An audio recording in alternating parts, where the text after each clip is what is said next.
How's it going, everyone?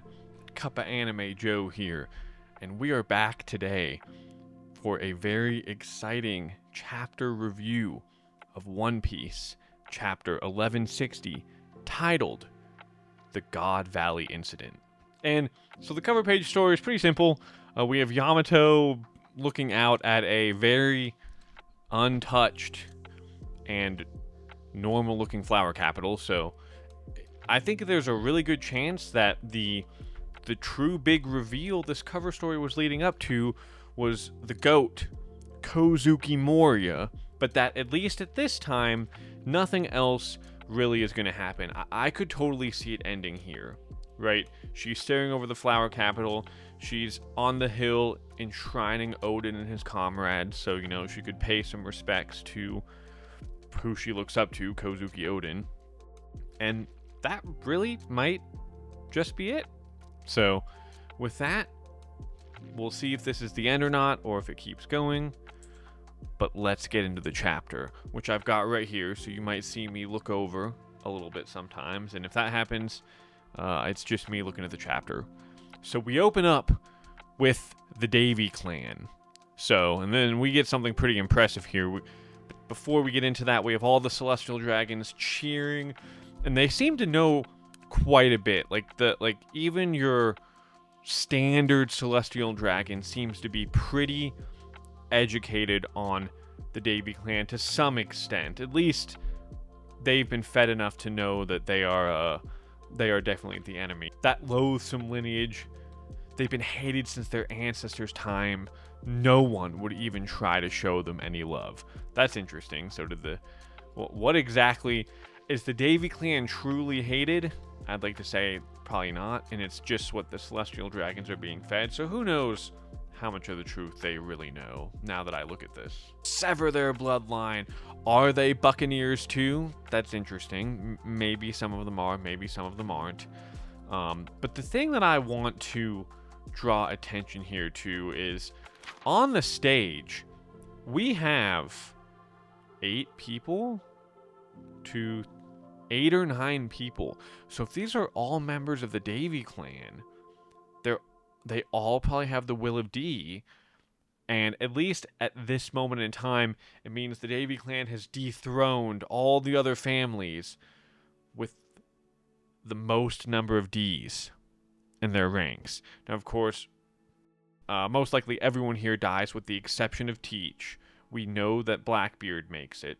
But still, that's quite a large number of members from the Will of D who are all part of the same family or the same lineage. And it does make me wonder if we'll get to see some or all of them die with that trademark smile. We have Saturn talking to Garling, saying this is quite a find.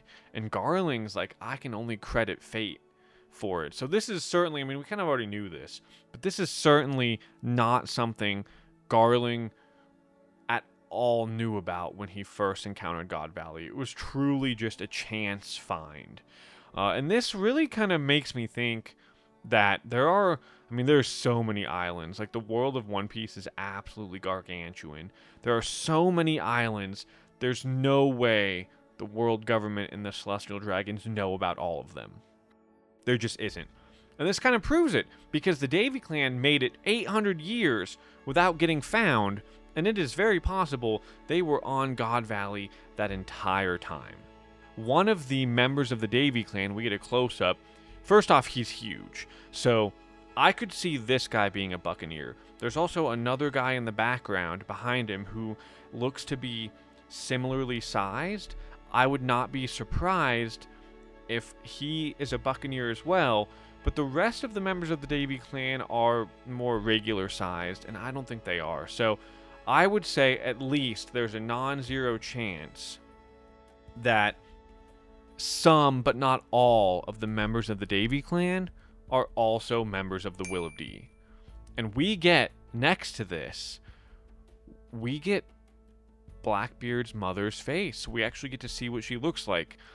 She reminds me of Robin and Nico Olvia, so I suppose this is the art style that Oda went for with this, but she has like spiky, kind of wavy hair, almost like Rock's.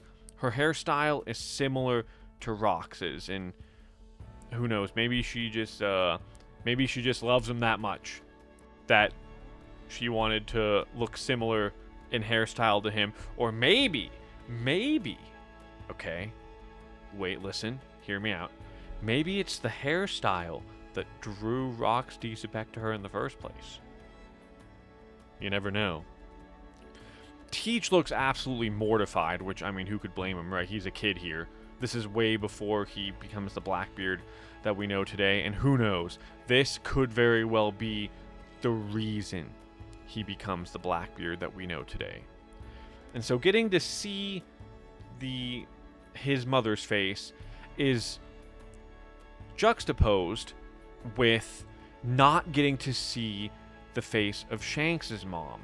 At the end of this panel, we have her admitting that it's too late for her, so she knows that she's dying.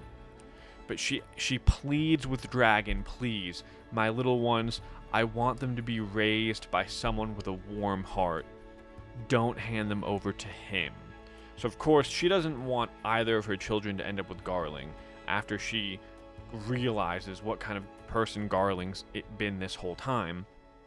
And look, if it's some solace, Shanks' mother, Dragon gets one of them away. Shamrock, not so lucky. He ends up with Garling probably, and he fully gets indoctrinated into the Celestial Dragons. But Shanks makes it out pretty sweet with the Pirate King, Goldie Roger, and he turns into one of the most respectable people in the entire world. So, good job. You and Dragon pulled it off to some extent. And so moving into the next channel, we see her hand hit the ground. This is confirmation that she has unfortunately passed on. And we get some dialogue from Dragon.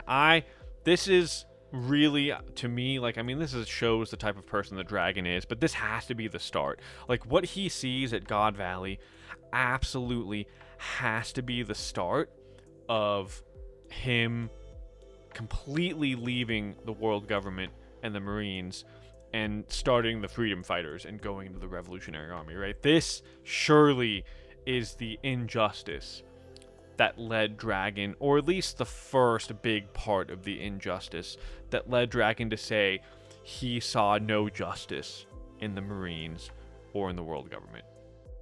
But he says, you and your children may be strangers to me, but I want to help. If I can't do that much, then I have no business standing here.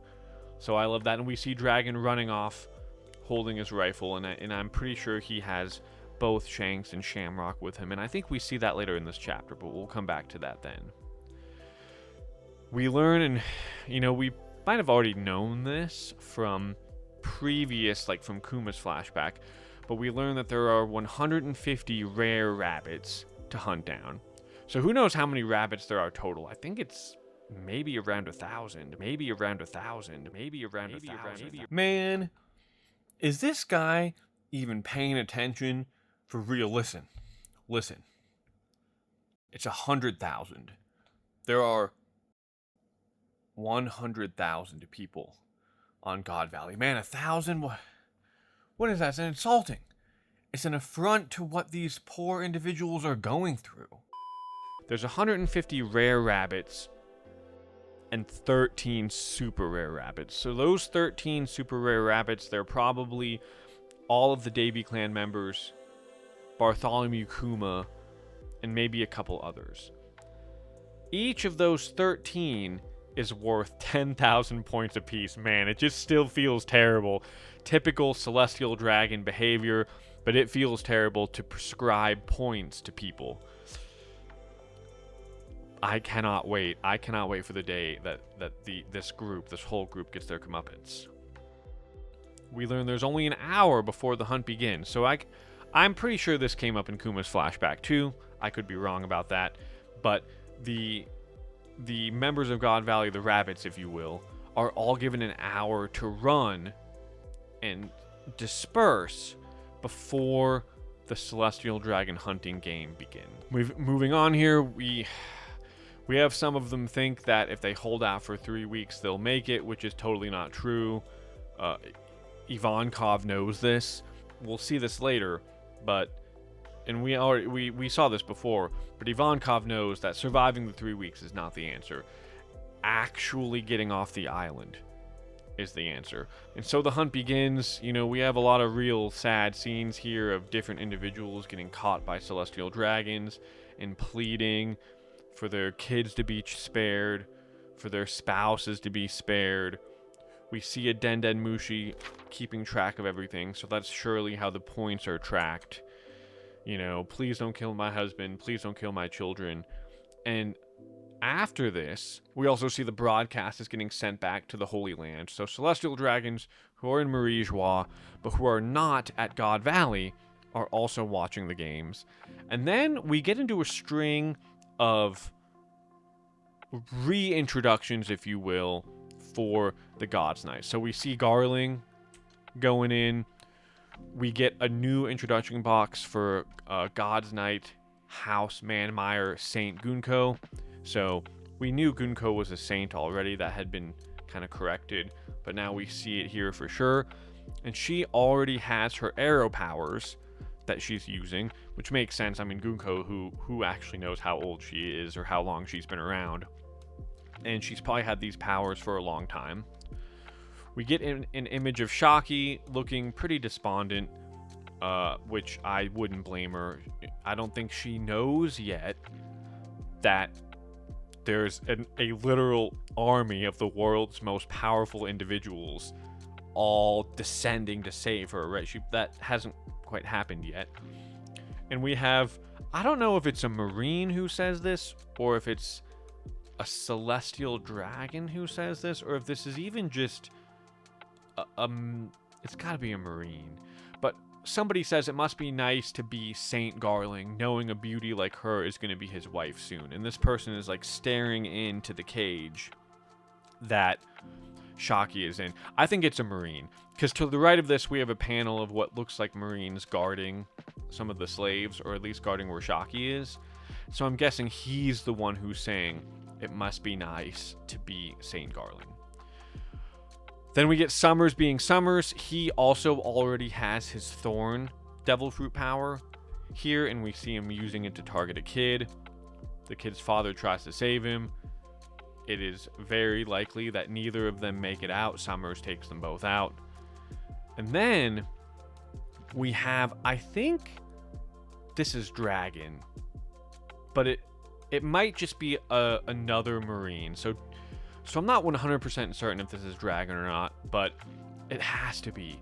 It has to be Dragon, because we see him standing in front of a group of what looks like rabbits, like people from the hunting contest. But he says, I thought by helping her I could defy the celestial dragons, yet my entire platoon ended up executed. So this is interesting. And let's go in. We have a scene beyond this where some of the commanding officers are like, they were all present, I presume. And then we have another guy reporting saying, naturally, sir. But he's thinking, where the hell did that dragon kid go? Don't tell me he wants to meddle with what's happening on the island. So was the platoon Dragon was in, were they chosen for a reason? Were they also potentially seen as being a risk or a hindrance to the Marines, or to the world government, and so they were all brought here to be part of the games?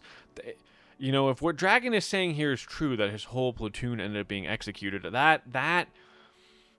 that's a pretty big deal right there. And it makes me wonder if there was a reason for that.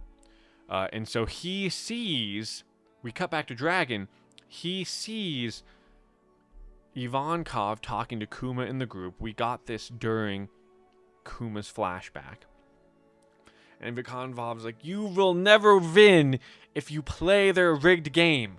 Focus on escaping altogether. Right? And then we see a celestial dragon actually about to shoot them. So they were going to get taken out by this celestial dragon. However, it is at this moment that Rox shows up.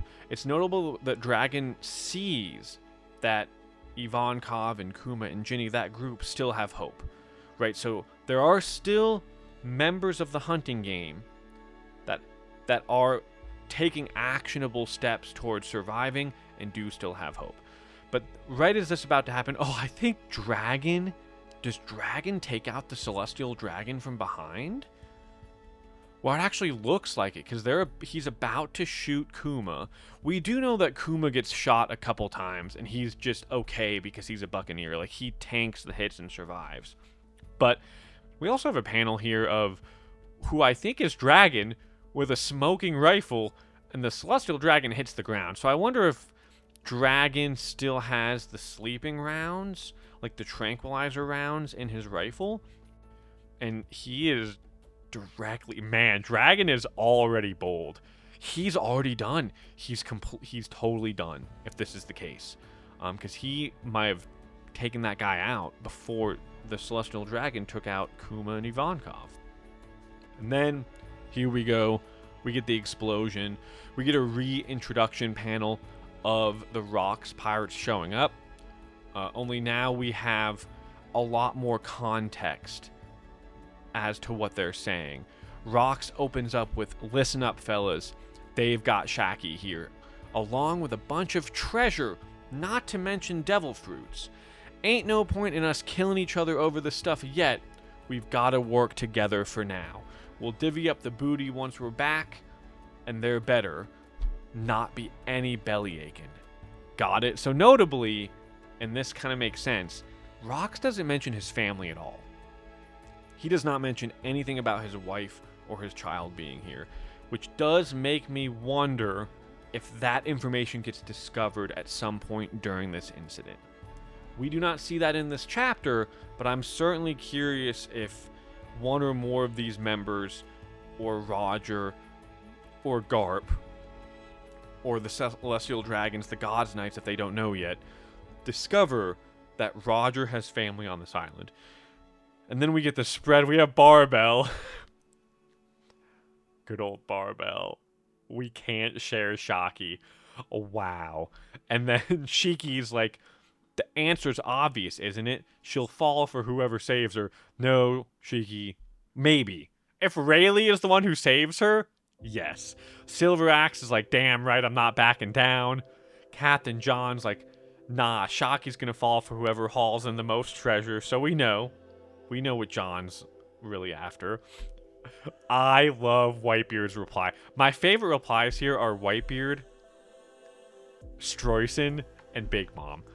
Lin. But Whitebeard's like, suit yourselves, I'm just here to save a friend. And in the last chapter, it actually seemed like Whitebeard was perturbed enough that he's the one... his focus on Shaki is not the same as the others. He goes on to say, that said, if she does fall for me, I wouldn't complain. So, it's not like... It's not even Edward Newgate's gonna say no to Shaki, if that's the direction it were to go. But at the end of the day, like, we know what he's focused on, right? His friends and wanting to have a family. So what he's really here for is to save a friend. I really like that. Stussy being Stussy. How could you say that, Newgate? Come on.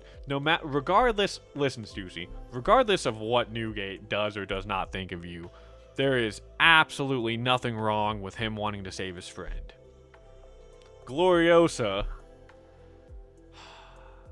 If I save Shaki, Roger should be grateful, right? I guess that's fair. We knew Gloriosa was completely devastated by Shaki getting kidnapped to begin with, so her wanting to save Shaki is a foregone conclusion. But she's still got Roger on the mind. She's still thinking about Roger. Stroyson, Ochoku didn't even leave the island. She'll probably ban him from the bar. Ochoku never has the right to step back in that bar again, which I don't think she's ever going back to Hachinosu. But if she did, yeah, you better keep his filthy, disgusting, ugly mug out of that building. And Big Mom, I mean, she knows. How stupid can you get? Heaven and earth could flip, and Shaggy still wouldn't give any of you losers the time of day. Big Mom gets it. She knows. She knows that it's been Rayleigh the whole time. Well, maybe she doesn't know it's been Rayleigh the whole time, but she knows it ain't none of these guys here. So, and then we get a scene of the Rox pirates just attacking the Marines and just bulldozing through. Rox is like fire. This is tedious. Ram him. He just rams right through. His ship is in good shape too, so we can pretty much be sure, kind of like what I said in the last chapter review, that King Harold threw that fight. He didn't go after Rox's ship. He didn't try to sink it. He didn't order his men to try to sink it. He made it just look like they got by. I am truly curious to see if Harold is going to show up on God Valley. I mean, this is a flashback centered entirely around Loki, but more importantly, the story of Harold. So I would be surprised if he doesn't show up. I mean, he's going to show up more in this flashback. It's got to keep going all the way through until it catches up to us seeing him getting stabbed in the throne room. But, like, Harold's a father, right? So I think there is a non-zero chance he shows up at some point during God Valley, maybe even to help Rox. Maybe even regretting not helping what kind of is his one and only real friend from the very start. So I'm not convinced we see the end of Harold yet, and that might even have something to do with the blunder that in the current story, in the current storyline anyway, the Gods Knights mentioned if Harold hadn't blundered, we would have Elbaf under our control. So who knows? Maybe that blunder, we're going to see it during this flashback, almost certainly. But maybe, just maybe, it is somehow tied to God Valley. In the next scene, we see panic ensuing. The pirates are here. Celestial dragons are running and panicking and going after the Navy. Like, what are the Navy doing? If anything happens to us, we'll hang you all. The Navy is severely outclassed, and we're going to see in a little bit that the Gods Knights are very aware that the Navy, minus Garp, we're not going to include Garp in this, the rest of the Navy is completely outclassed here. We see Dragon is running with, right now he has Shanks and Shamrock. He's got both of them. He is well and away done with following his orders, and he's now using this chaos to try and help the two children escape. That's surely what's happening. And he notes it's a miracle they're both not crying after all this. That is a miracle. That means that Shanks and Shamrock were both him from the very start. So we have the Marines trying to get the Celestial Dragons to the center of the island, right? One guy, he is sweating bullets. I'll probably put it on screen here. Man, the look on his face, this is not what he expected when he got out of bed this morning. What's going on? Is this the end of the world? First Rox, now Roger. So now we get Roger showing up. The Roger pirates have made landfall, and we see the scene of Roger showing up.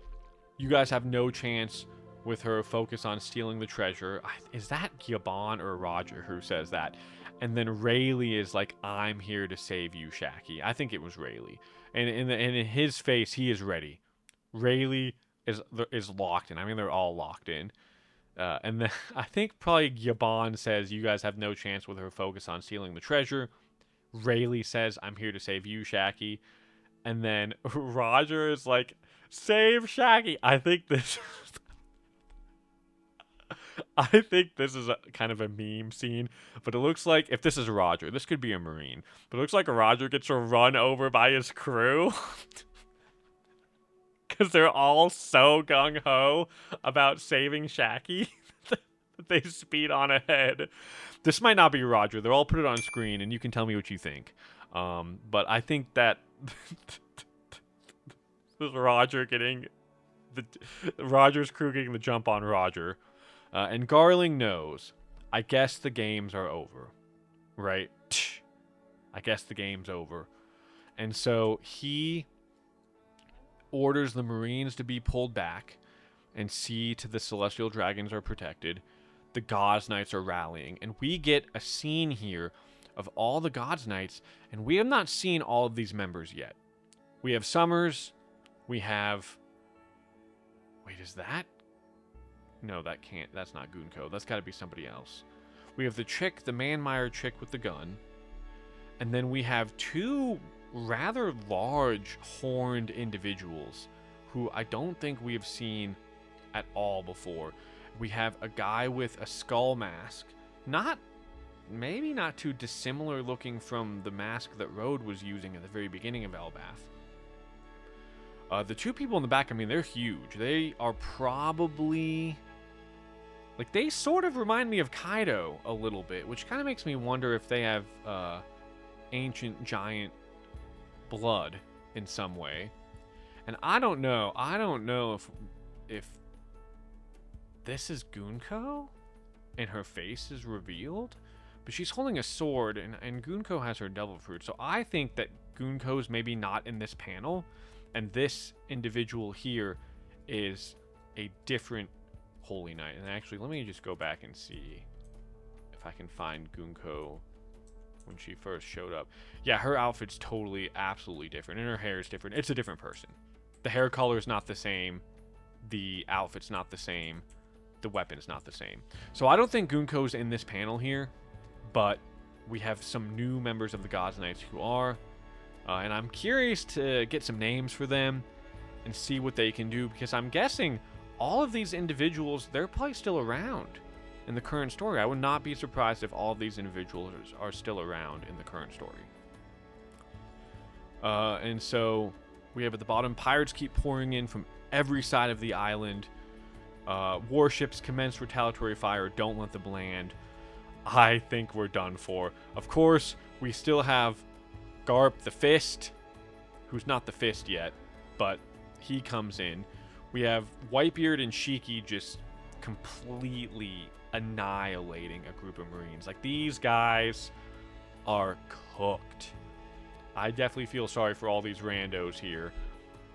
Garp, though, hey now, I'm not going to stand by and watch while you dice up my troops like vegetables. And he chucks a cannonball, and it takes a bunch of people out. I don't know if it's pushing them away from the other two. Rox and Roger notice immediately that someone's here. And the Marines notice as well. They're like, it's Vice Admiral Garp! It's Garp Chujo! And he's got his fist up. He's got a cannonball in his other hand. He says, I'm here. And the introduction box says Garp's fleet. So Garp's arrived with his fleet. We have Bogard next to him. Please, Oda, please, show us Bogard doing something. We haven't seen him do much of anything in this whole story, yet he is Monkey D. Garp's right-hand man. I gotta see it. I have to see Bogard at least clash with a Holy Knight, with someone, during this flashback. And so the Marines are saying we're saved, and that's the end of the chapter. We have this pretty epic image of Garp looking serious, ready to go. And yeah, all of these panels match ones we've seen in the past, you know, during previous snippets of God Valley, but we just get a lot more detail now because this is really happening in full scope. And I mean, this is it.